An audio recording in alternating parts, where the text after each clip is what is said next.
I'm not saying that I've put off holiday shopping, but the reality is I have put off holiday shopping and now I'm freaking out. I have never put off holiday shopping this late in the game, so I'm so glad Uncommon Goods has products that I know my family will love. Uncommon Goods makes holiday shopping stress-free and joyful with thousands of one-of-a-kind gifts that you cannot find anywhere else. Seriously, I've never seen these gifts before. You'll discover presents that feel meaningful and personal and never feel rushed or last minute. Uncommon Goods has something for everyone, from moms to dads to kids to teens, from book lovers and sports fans to foodies, mixologists, and gardeners. You are going to find unforgettable gifts that are absolutely out of the ordinary. I've been trying to make an effort to gift my partner with jewelry every major holiday, and they have some great solid gold selections that I'm really excited to look through. And I might even get the Stellar Light multicolor sapphire bracelet for myself. I'm obsessed with the Cheese Lovers jam sampler. Surprisingly, it's not for me, but I'm really excited about it because I get to eat it.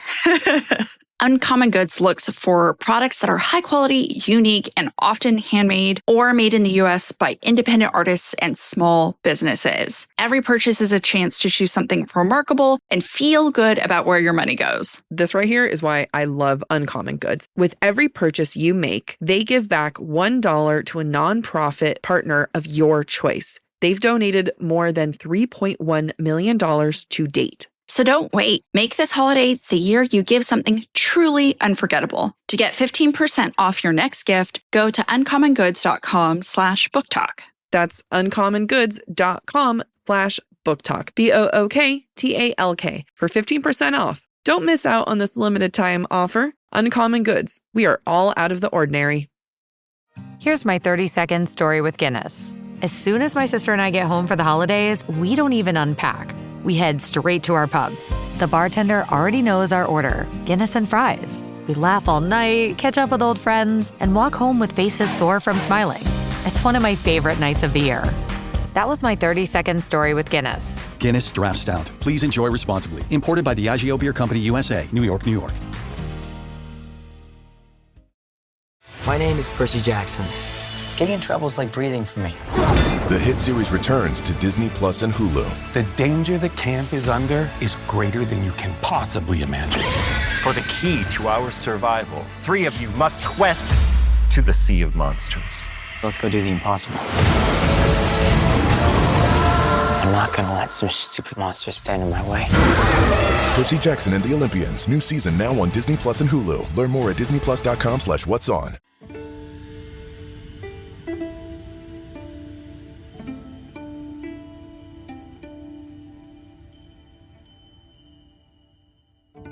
Hey there, we're Book Talk for Book Talk with Jack and Amy, your book besties who take the novels you love seriously. This is Jack. And I'm Amy. And together we mix smart analysis with fandom fun. So let's get into it. This is our Breadcrumbs and Broomsticks episode where we read your thoughts and interpretations, as well as discuss Breadcrumbs from chapters 36 through 42 of Sarah J. Maas's third Throne of Glass novel, Heir of Fire. Before we dive in, don't forget Spilt. Spoilers, perspective, interpretation, language, themes. If you'd like more information, please go back and listen to the start of Tuesday's episode. And if you want to submit your thoughts for our Breadcrumbs and Broomsticks episode in the future, make sure to follow us on Instagram where we collect listener submissions. Before we dive into Breadcrumbs, folks, spoilers. This whole episode is just spoilers. Yep. I can't help you beyond this, guys. Nope. You proceeding is your choice, and you go at your own risk. I really took that, listeners. I know, you really did. Okay, chapter 37. When Manon goes in search of the Stygian spiders near the Rune Mountains, quote, through the icy rain lashing her face and soaking right through her layers of clothes, she could see that the mist hung low over the mountains, veiling much of the ash-gray, jagged labyrinth below. Mist, we learn from Crescent City, equals a veil between worlds, a very thin veil between worlds, where it's easier to travel between worlds. Maeve is from another world, who created the Stygian spiders. She's also in the Rune Mountains, and Rune is the name of Rune Danon, Crown Prince of the Valvar and Fae of Crescent City. It all felt very, Crescent City-esque. Yeah. At that one moment. I just remembered that Rune only had one hand. Poor Rune. If you never listened to our Crescent City season, go listen to that. Because for whatever reason, I thought that was the funniest fucking thing. Well, it was probably our reaction episode, Yeah. right? To Flame and Shadow, because we never reviewed Flame and Shadow. One day we'll do Flame and Shadow, and it'll One still day. be the funniest thing to me. When Manon calls the Stygians, I was so happy I didn't have to say their name. Stygian. When Manon calls the Stygian spider's sister, the spider responds, quote, "Sister," the spider mused. "I suppose we are sisters, you and I. Two faces of the same dark coin, from the same dark maker, sisters in spirit, if not in flesh." Hinting at the fact that both the spiders and the witches come from the Valg. Still in chapter 37, the Stygian spider talks about the wastes with Manon. Quote, "A merchant came by a few years ago. He told me there was a mortal high king who had set himself up there, but I heard a whisper on the wind recently that said he'd been deposed by a young woman with wine-red hair who now calls herself High Queen." I did not realize how many references there are to characters in Assassin's Blade throughout this book. Really bad news for you. What? We're wrong when we kept saying we got to do this in publication order. Assassin's Blade came out before Heir of Fire.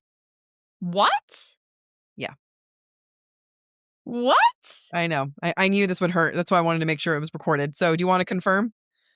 Wait a minute. No. This can't be true. Assassin's Blade came out March. Yeah. I know. So what I said previously, not knowing this, that it would be great for Assassin's Blade to be before Heir of Fire because it closes the chapter on Celaena, was actually the intent. Damn it! So that one listener who said, I read it before Heir of Fire, it really made sense. And it's like, well, actually, you guys, I really hope you watch the video of this because Amy is processing right now. Also, I didn't realize it was originally published online in July of 2012. Oh, interesting. Yeah. So when did Throne of Glass first come out? August of 2012. Amy is in so much pain. You guys. Fuck.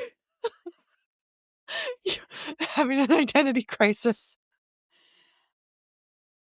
Look, I still believe if she wanted it, she probably didn't have a choice. So publication order actually, in the truest definition of it, is Assassin's Blade is first. Uh-huh. But if you want to go through the journey, I think it is great to do it before Heir of Fire. I just felt my soul leave my body. I feel like I have to go back and scrub every season where we've ever talked about this. I know. We really doubled down. We put all 10 toes down and said it with our whole chest.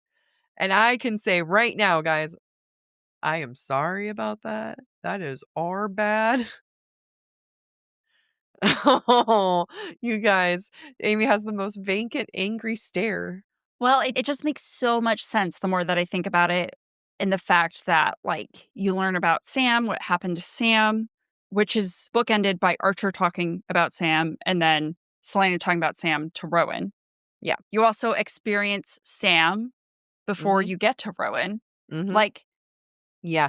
So this is us saying sorry because now the beginning of this book makes a lot more sense.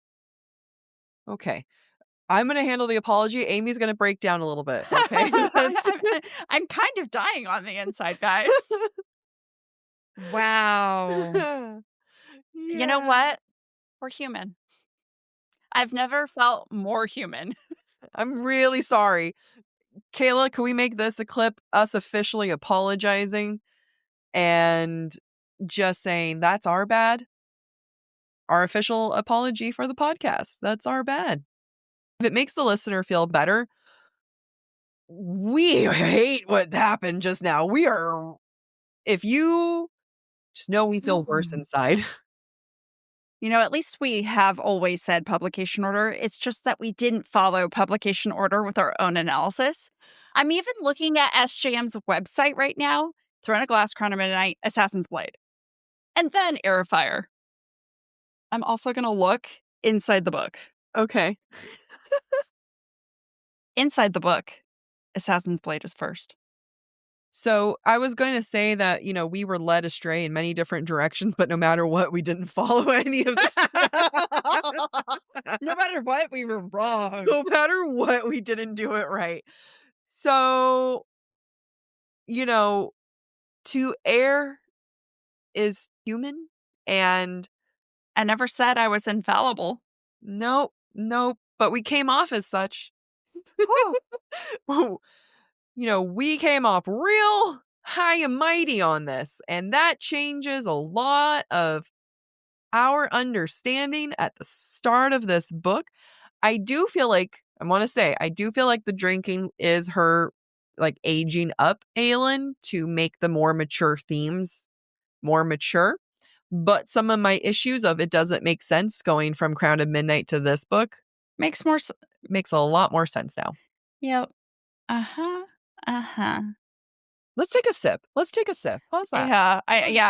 I need a reset. I'll go ahead and hydrate. So the Assassin's Blade references Heir of Fire make way more sense. A lot more sense. And it makes more sense that you wouldn't break up Manon from Manon's story in Queen of Shadows. God damn. Okay. Hey, when everyone writes in to say that they were right and we were wrong, can you just be nice about it? Because Amy already is hurting enough. You know what? I want you guys to gloat as much as you want because you've earned it. I will not be reading those.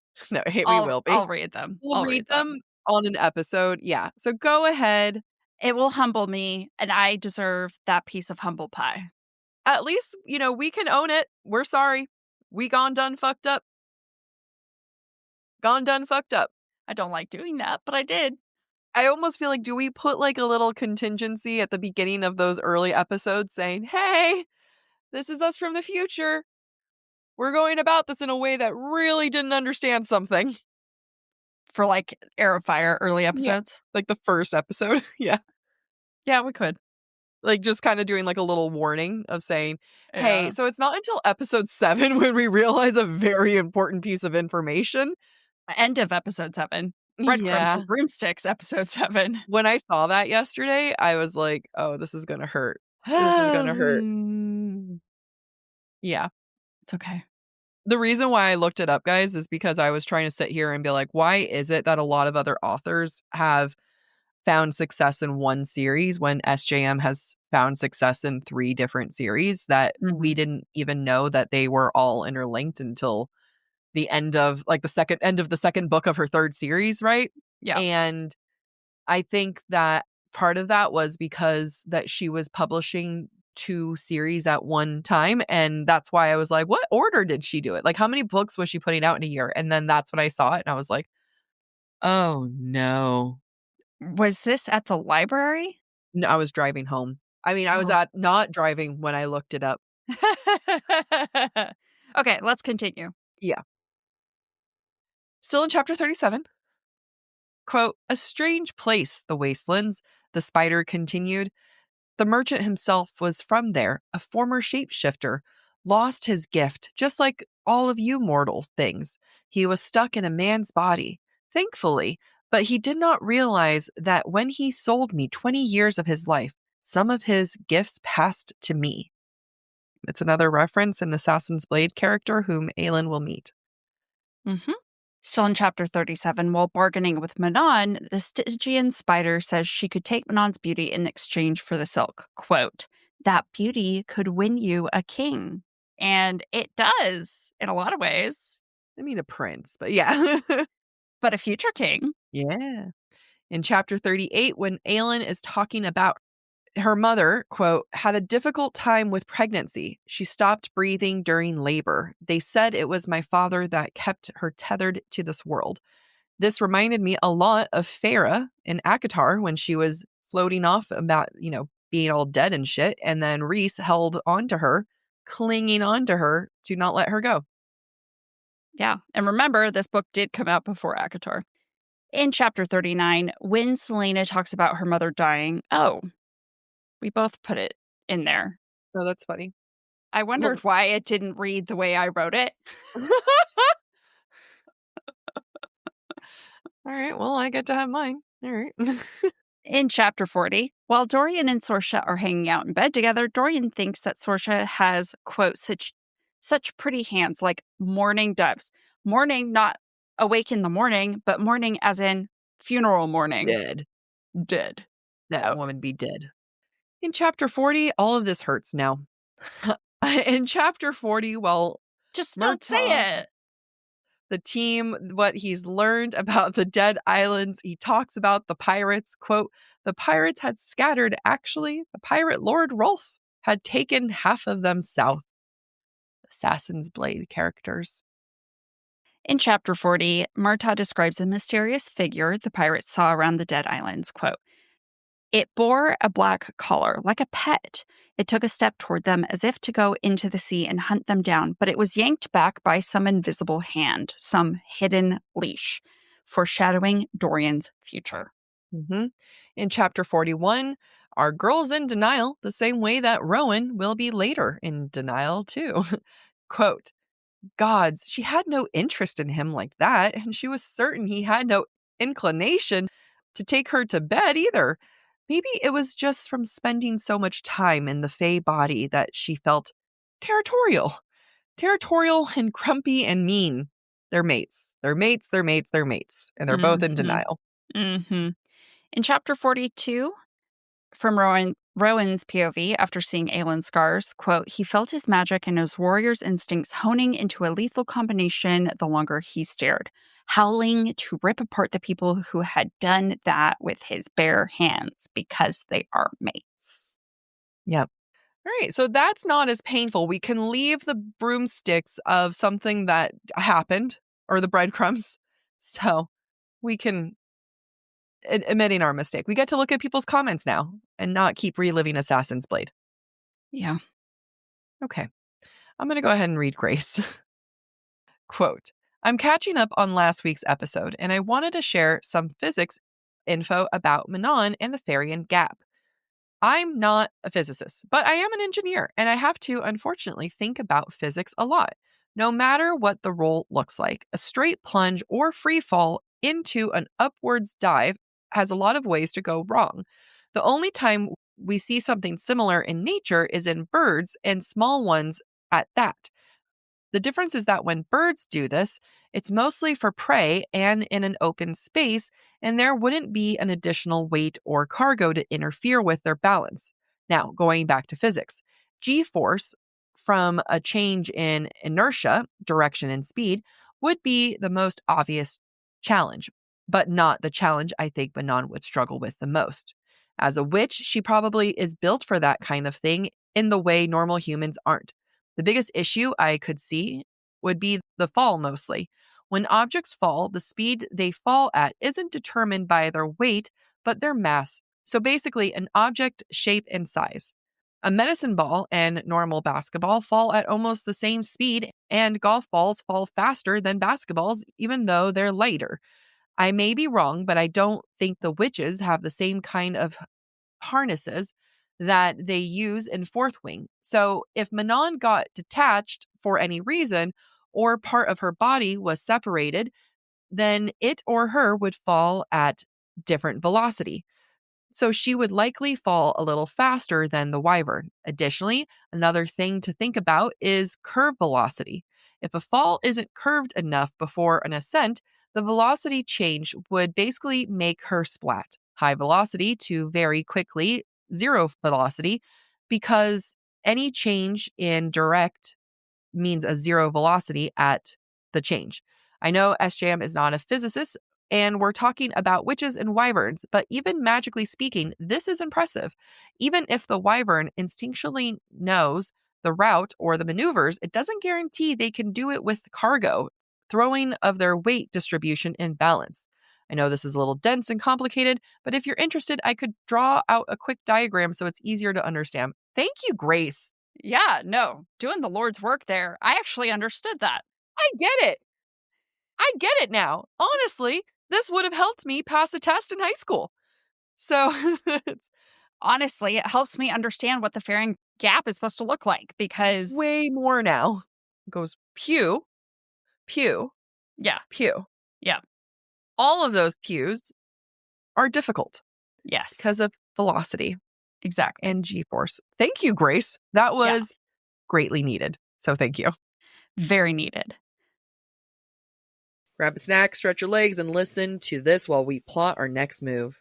Olive and June is what got me into press-on nails, and now that I have started with their press-on nails, I will never go back to in-salon manicures. I'm really excited to give their gel manicure system a try because one of my favorite pastimes is giving myself a manicure and challenging myself to make it as good as a salon manicure. And Olive and June gives you everything that you need to have salon-quality manicures all in one box. They even have salon-grade tools designed just for DIY. You don't have to be a professional to give yourself professional nails. Their gel mani system comes with everything. A 5-finger LED lamp, salon-grade tools, and their HEMA-free gel polish that lasts up to 21 days. If you decide to get their mani system, you get to customize it with your choice of 6 different polishes, and this polish doesn't chip for at least 7 days. Really, that comes down to just $2 a manicure, which is fantastic. Visit oliveandjune.com/booktalk for 20% off your first gel system. That's oliveandjune.com/booktalk. BOOKTALK. For 20% off your first gel system.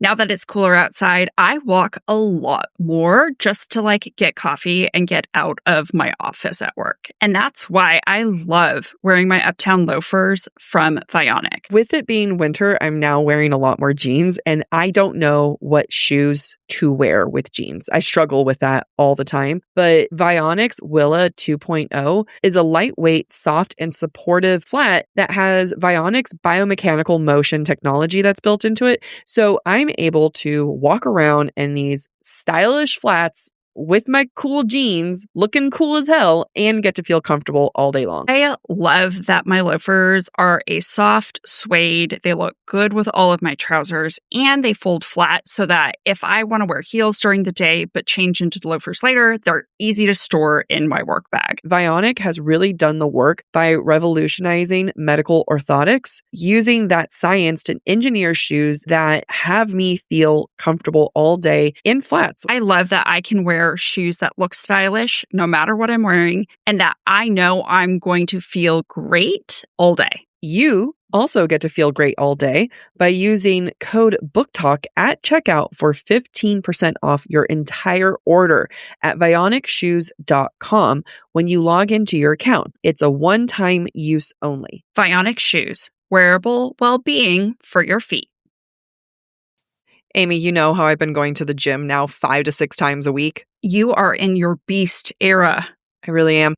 I now start every day with AG1. And I'm telling you, I feel great. And now is the time more than ever to be proactive about supporting your health. Especially when you're traveling over the holidays or, honestly, the most germ-filled moment, large family gatherings. I know my family.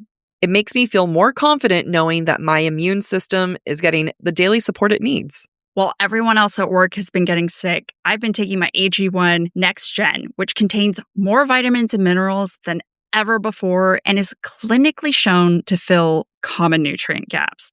And honestly, I enjoy the taste. They taste so good. I don't know how they do that. Their flavors include original, citrus, berry, and tropical. What's been your favorite?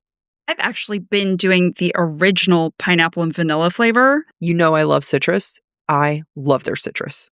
AG1 has their best offer ever. If you head to drinkag1.com/booktalk, you'll get the welcome kit, a morning person hat, a bottle of vitamin D3 plus K2, an AG1 flavor sampler, and you'll get to try their new sleep supplement, AGZ, for free, which has been a game changer for my nightly routine. That's drinkag1.com/booktalk, BOOKTALK, for $126 in free gifts for new subscribers. The holidays throw me off purely because I'm not at work. I lose track of everything. The number one thing that I lose track of are my nutrients. It is always the first thing to go, which is why I am obsessed with Ritual, especially their essential for women 18 plus. Their essential for women 18 plus multi contains 9 key nutrients in 2 delayed release capsules designed for optimal absorption per day, which means it's gentle on the stomach with a minty essence. And quite frankly, I love that minty essence because there's nothing worse than taking a pill that tastes like crap. Ritual even conducted a university-led clinical trial for their essential for women 18 plus multivitamin to assess its efficacy. The results? It increased vitamin D levels by 43%, omega-3 DHA levels by 41% in just 12 weeks. I honestly need to get my partner on this. She needs both. We all need it, which is why we have the perfect code for you today. Our listeners get early access to their Black Friday sale for 40% off your first month at ritual.com/booktalk. That's ritual.com/booktalk, BOOKTALK, for 40% off your first month. Don't miss out on their best sale this season. This is from Tabitha. She left 2 different comments, one on chapters 21 through 25. I forget what episode that is, 4, as well as a comment on the Breadcrumbs and Broomsticks. Is Tabitha the one who was angry about spoilers? No. Tabitha would never. I feel like you guys would be into the movie The Substance. It does have a lot of body horror, but it is about an older actress that finds out about this thing called the substance, which makes a body double that's the best version of you. And it's a young, attractive girl that becomes the next big actress. Focuses a lot on how society views older women and the value of youth, like you guys mentioned in this episode. I have seen and heard good things about The Substance. I have not watched it. I'm sure I mentioned it in one of the episodes, but I didn't think of this until one of our friends pointed it out, and that is at the Haunted Mansion in Disneyland. And you always have like the portraits that go from normal to scary. And one of them is a beautiful woman, and then her scary version is just her old. And our friend pointed it out and was like, why is it that the scary thing is a woman aging? And now I think about that every time I go into the Haunted Mansion, and this just adds to that. Yep. Age is a privilege, and we need to treat it as such. Yes. So Tabitha also says, I disagree that Rowan only respects people that suffered like he did. He seems to respect everyone else in their little compound or whatever it's called, like Emrys. And Emrys, if I remember correctly, has never been tortured. For Aelin specifically, I think it just goes back to the lies Maeve told him about her that you guys mentioned in the first few episodes, so that's why specifically it took more for her to break through his walls. But Emrys also says Rowan never talks to anybody. Yeah. Also, can I be a dick for a moment? Couldn't you argue that anyone who lives there is kind of automatically not tortured, but going through it because they're demi-fae and they're considered half-breeds or lesser than any of the other fae, and they don't even get the privilege of going to Doranelle and have to live ostracized their entire life, not fitting into one or the other society. Yeah. It's its own kind of torture.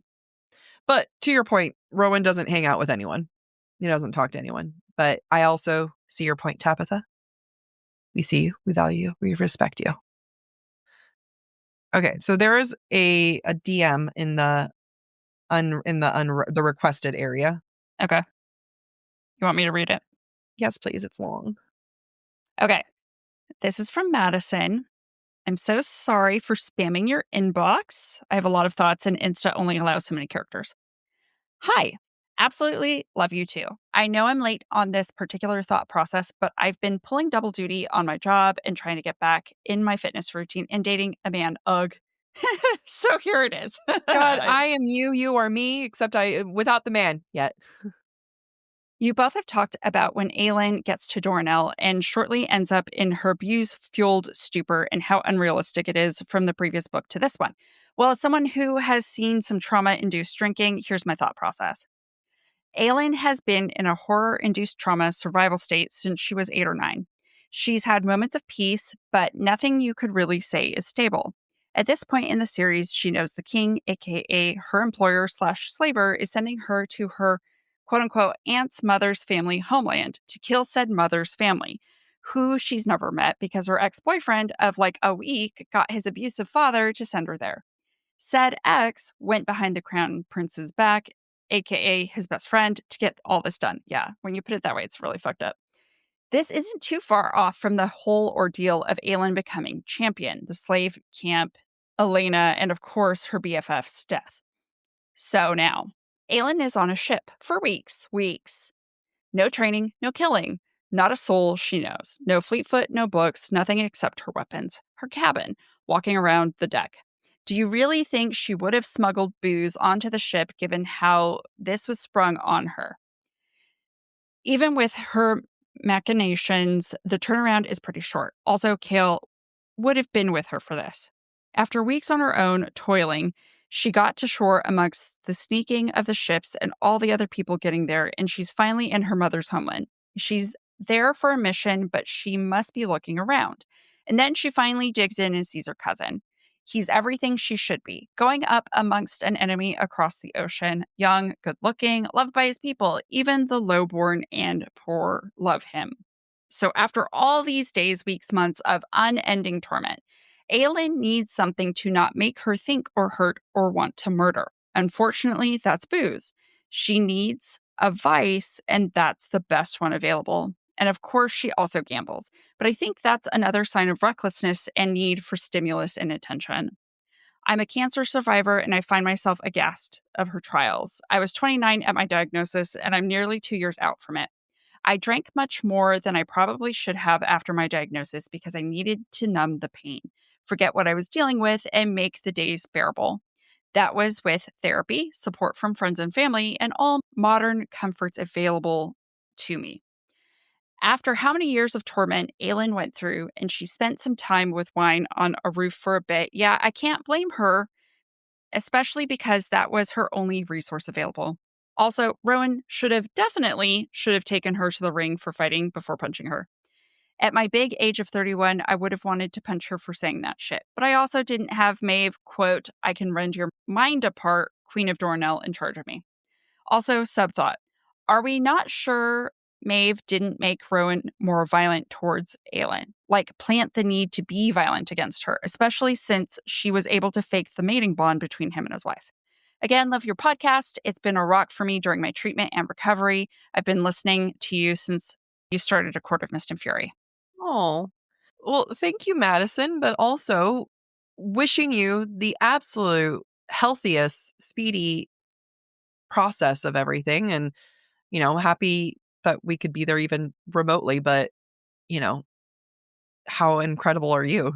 And to go and work out and just continue living, I don't know, just impressive, very impressive. Yeah.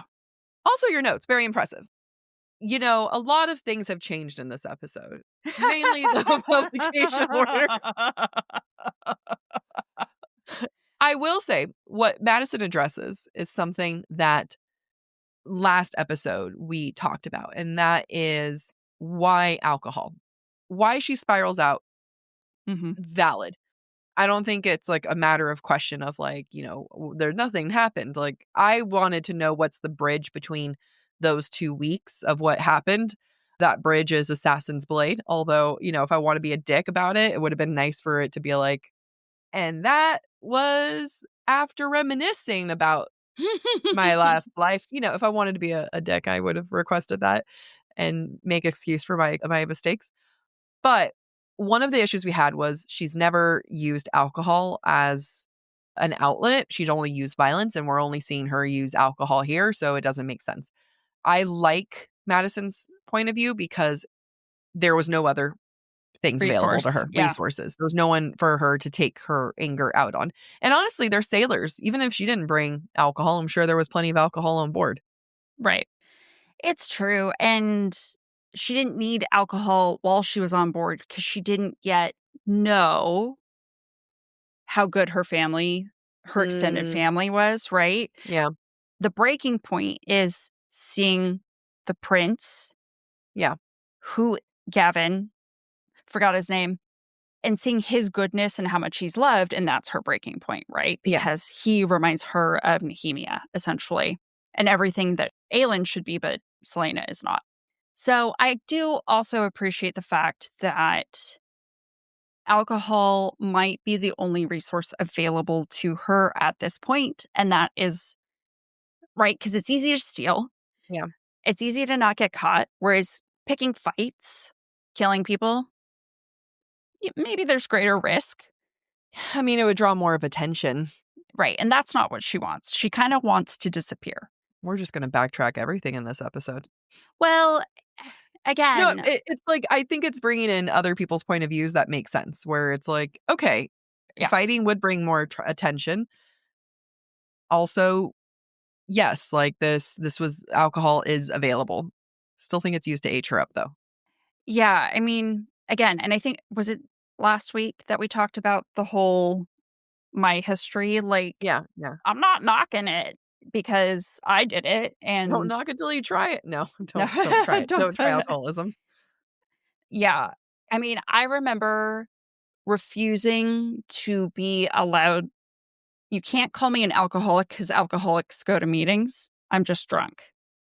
That was not when I was living in. No, it in the was. States, yeah. I had a little lighter that said, "I'm not an alcoholic. I'm a drunk," because alcoholics go to meetings.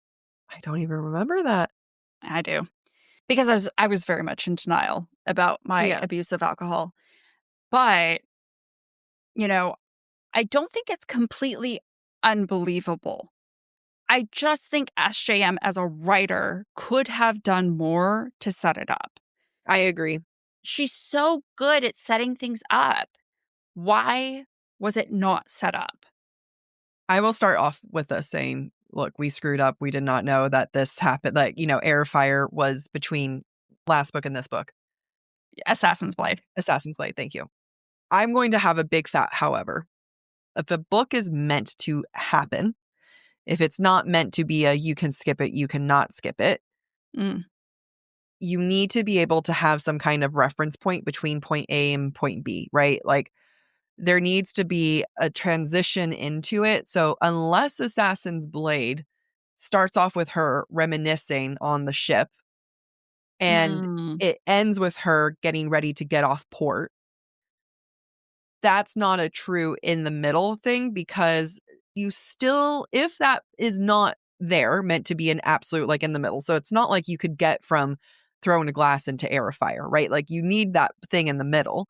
And if it's truly meant to exist on its own, like, you still need to have Heir of Fire start with lead up, start with making sense. And that was a little bit more of a lead up to say, and this is why she's resorting to drinking, right? And that's all that is saying, like, you just need a beat to do that. I don't think it needed chapters. I don't think it needed pages. I think it could have done a page to kind of like get to it.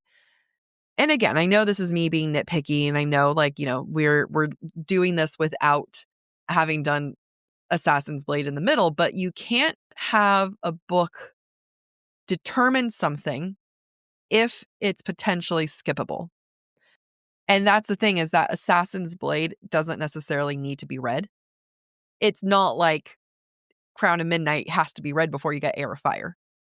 So Heir of Fire needs to be able to stand on its own without Assassin's Blade, which it does.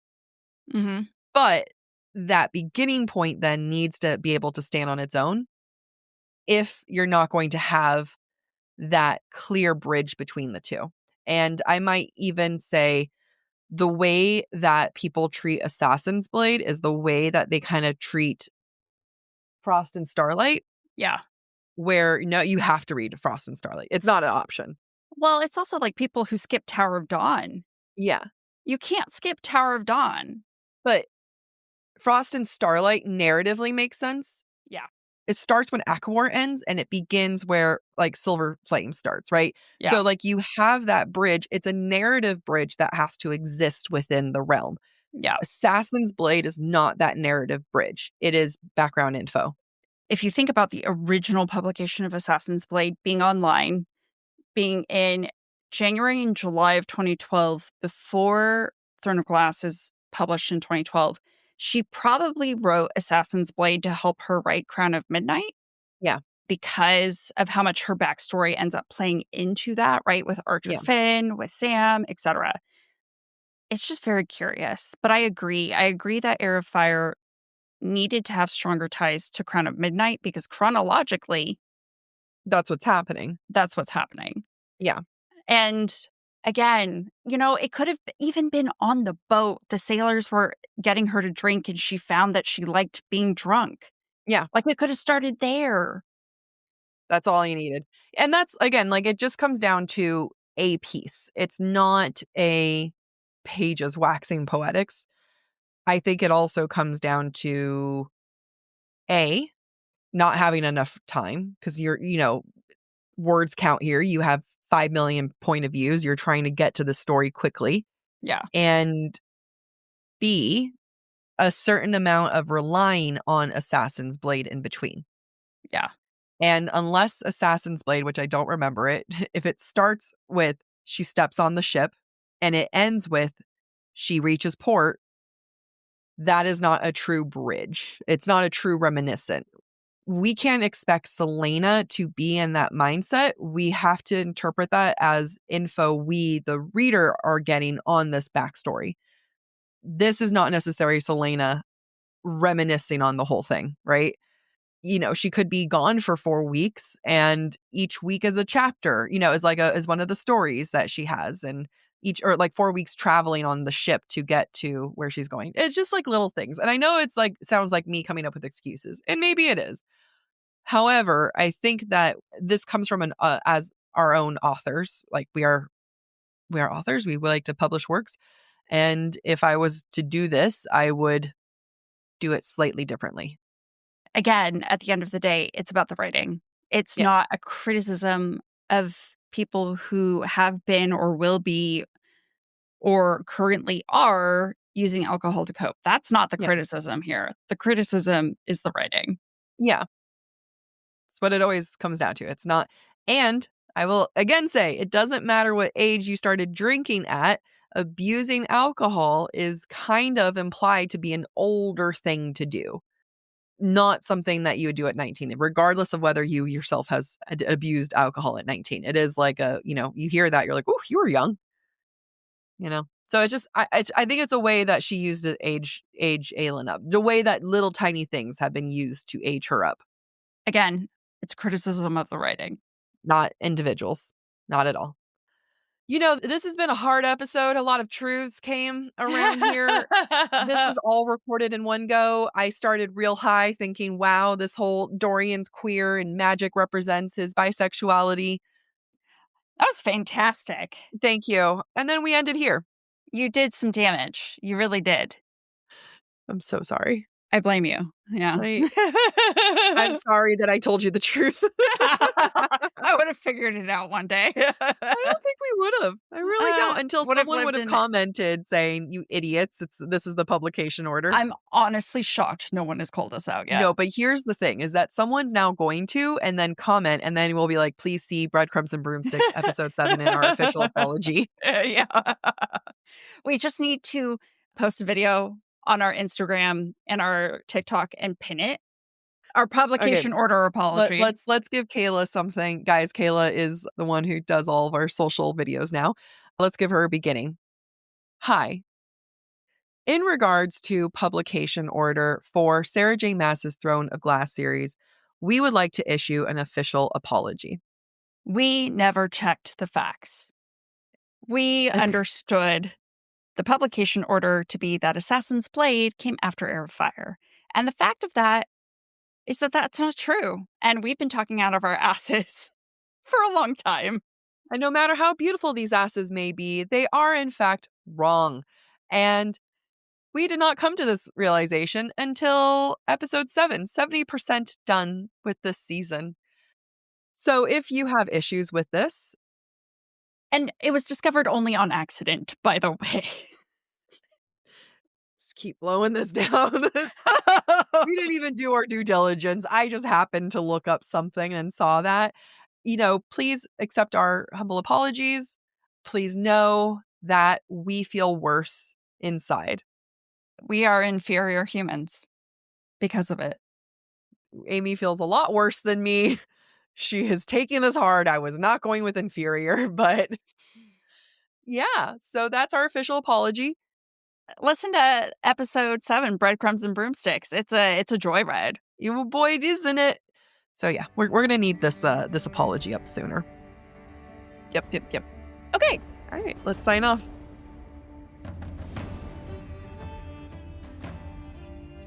Thanks for listening to Book Talk for Book Talk with Jack and Amy. Join us next week as we dive into chapters 43 through 49 of Heir of Fire. If you're enjoying the show, don't forget to rate, review, and subscribe on your favorite podcast platform. It really helps other readers find us. And of course, we'd love to hear what you thought of today's episode. Share your comments through our forum at booktalkforbooktalk.com, and we might feature your feedback in a future mini episode or a Patreon exclusive episode. For merch and more ways to support the show, head to booktalkforbooktalk.com. You can also follow us on TikTok, Instagram, and YouTube at the handle booktalkforbooktalk. And don't forget to join us by subscribing to the Subtext Society Journal.substack.com to get more insights into the romantasy and romance world. Bye. Bye.